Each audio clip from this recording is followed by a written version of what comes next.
మనకి ఇస్తారా గారు ఎక్కడ బాబాయ్? అడుగోరా వచ్చేసాడు.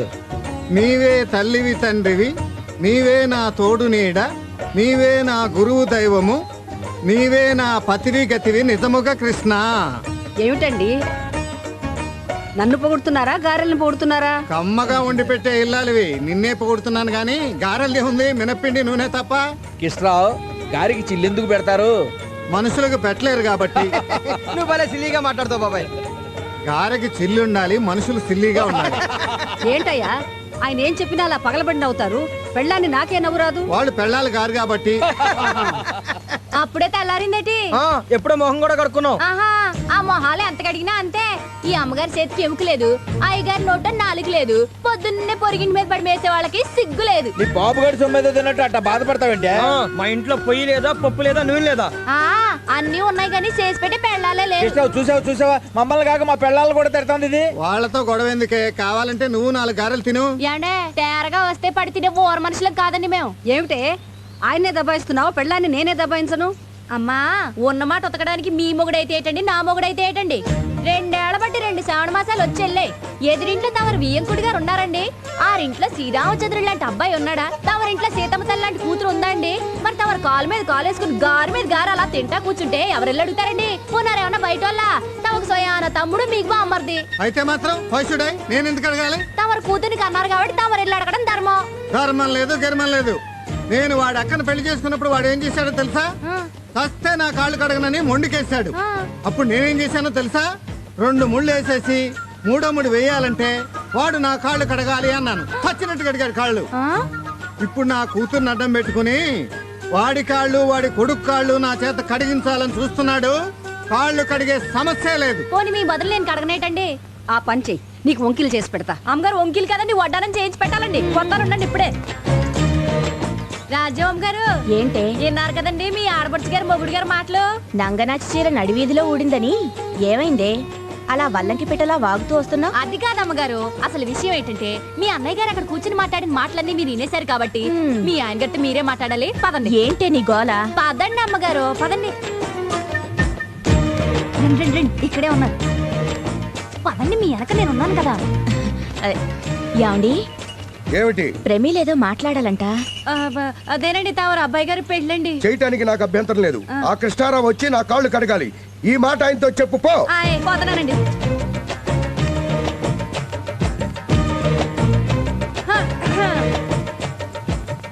మీరు వచ్చి ఆయన గారు కాళ్ళు కడగాలంటండి, అప్పుడే పెళ్ళంటండి. అయితే ఈ పెళ్లి క్యాన్సిల్. అయ్యి బాబోయ్, అంత మాట అనేసారేంటండి?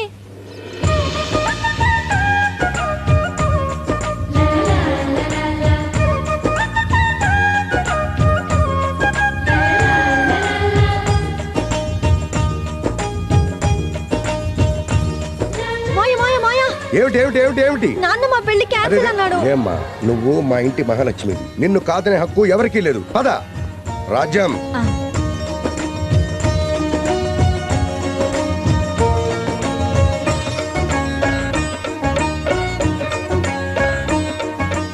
పెళ్లి కూతురు తండ్రి నేనంత మాత్రాన తల వంచుకుని ఉండాలా?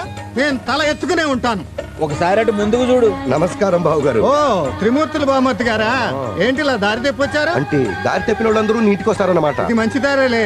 ఎంతైనా నువ్వు బాగా తెలియగలడు. అగ్రికల్చర్ బీఎస్సీ కదా. అబ్బా, పొగుడుకోవడం మానేసి అసలు విషయానికి రండి. ఏ విషయం? ఏముంది, వచ్చే శ్రావణ మాసంలో వీళ్ళ అబ్బాయికి మన అమ్మాయికి పెళ్లి. చిరసుబ్బారావు ఇలా ఇది పట్టుకో. ఏమండి ఒకసారి చెయ్యలేమండి, చెయ్యలేమండి. ఎందుకయ్యా? చెప్తాను సేకండు. ఆడపిల్ల తంటే అణిగి మణిగి ఉండాలంటారు. తమరు అగ్నిపర్వతం అండి. మగ పిల్లాడి తండ్రినే కాళ్ళ బేరానికి తీసుకొచ్చారంటే మీరు అసాధ్యులండి బాబు. పొంతులు మా కిష్ట్రావు స్టైలే వేరు. స్టైల్ అంటే మామూలు స్టైల్ కండి. బావమరిది చేతే భరతనాట్యం వాడించారు. మా బావమరిదిని కలిసావా?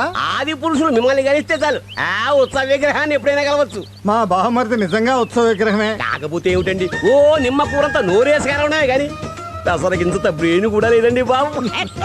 Same to same. నా నోట్లో మాట నీ నోటితో చెప్పావయ్యా. ఇదిగో మీ తమ్ముడికి మెదడు లేదంటే విన్నావా? ఇప్పుడు పంతులు కూడా అదే మాట చెప్తున్నాడు. చాలే ఊరుకోండి, ఎప్పుడు మా తమ్ముడు అంటే మీకు లోకువే. 100% లోకువేనమ్మా. ఓ చెంపల నిండా మీసాలు పెంచుకుంటే సరిపోయిందా? వెర్రి వాడుకున్నంత వ్యవహార జ్ఞానం అన్నా ఉండద్దు. మీ తమ్ముడికి బుర్ర తక్కువ అని చెప్పడానికి చింతిస్తున్నాను. తక్కువేంటయ్యా, అసలు బుర్రే లేదుగా. అసలు బుర్రే లేదని చెప్పడానికి సంతోషిస్తున్నాను.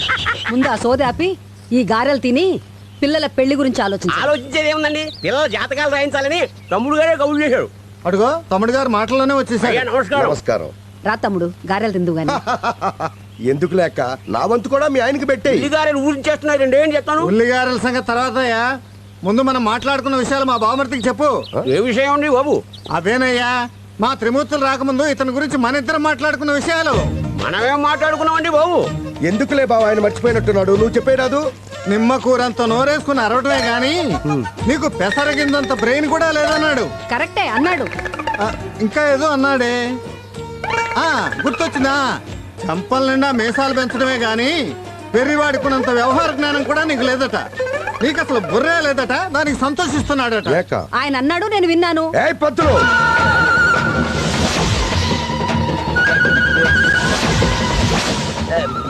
నిన్నే అడుగుతున్నా, మాట్లాడు. అడుగుతున్నాడు కదయ్యా, చెప్పు. ఓ నీ దుంప దగ్గర చెప్పోయా, ఏం కాదు. అన్నావా? మాట్లాడు.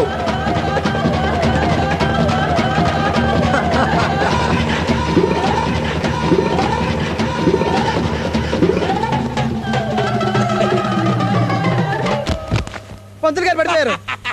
అయితే పంతులు వాటా కూడా మందరా లాగిచ్చు. ఎరా పంతులు పోయాడంటావా? పోయే ఉంటాడు. పంతులు గారు, పంతులు గారు, మిమ్మల్నే. అమ్మా ఆ? అంటే మీరు మూర్చపోలేదన్నమాట. అమ్మా మీకు దండం పెడతా, నేను స్పృహలో లేననే చెప్పండి. కావాలంటే గుడికి 4 రోజులు సెలవు పెట్టి మీ ఇంట్లో ఊడికని చేస్తా. తమ్ముడు పాపం చాలా భయపడిపోయినట్టున్నాడు, ఈసారి క్షమించేయి. సరే సరే, పంతులు లేచాక అబ్బాయి జాతకం రాసి తీసుకురమ్మని చెప్పక్క. అలాగే. పంతులు గారు అమ్మా లేవండి, త్రిమూర్తులు గారు ఆయన వెళ్ళిపోయారండి.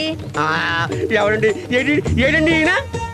అయ్యా కృష్ణ పరమాత్మ, నేనేదో జనరల్ గా అంటే ఆయన ముందు నన్ను ఇరికించేస్తారా? ఉన్నమాట అంటే తలదీస్తాడా? మనకెందుకు భయం? తమకెందుకు భయం? పోయేది నాతల కదా. నేనున్నాను కదా. ఎందుకు? ఫిట్టింగులు పెట్టడానికే. ఫిట్టింగుల సంగతి తర్వాత చూద్దాం గాని పంతులు, ఆ, వెళ్ళి ముందు పిల్లల పెళ్లికి ముహూర్తం పెట్టించు. ఇంకా ముహూర్తం ఏం పెడతాం? ఆయన ముందుకేం పెడతాం? నా మొహం ఏం చూపిస్తాం? అసలే కంటి చూపుతో చంపేసే వంశం కదా అయింది. అంత భయంగా ఉంటే ఆయన వైపు చూడకుండా పంచాంగం చూస్తూ ముహూర్తం పెట్టండి.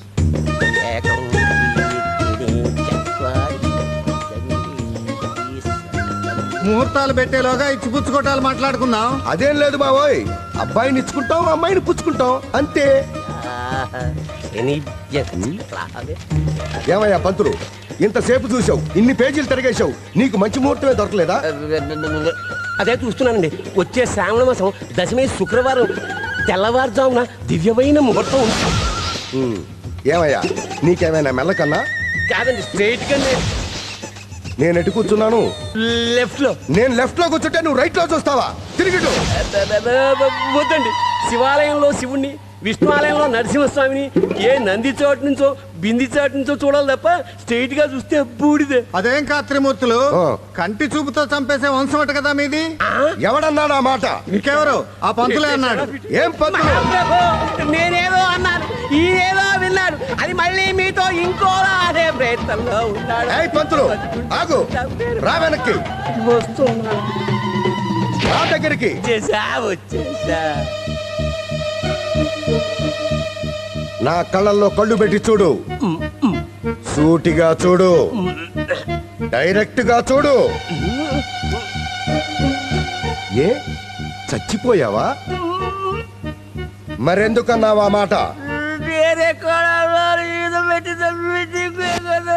అది కన్ను కొడుతున్నా. తప్పు. నన్ను క్షమించు. పెద్దవాడివి, కూర్చో.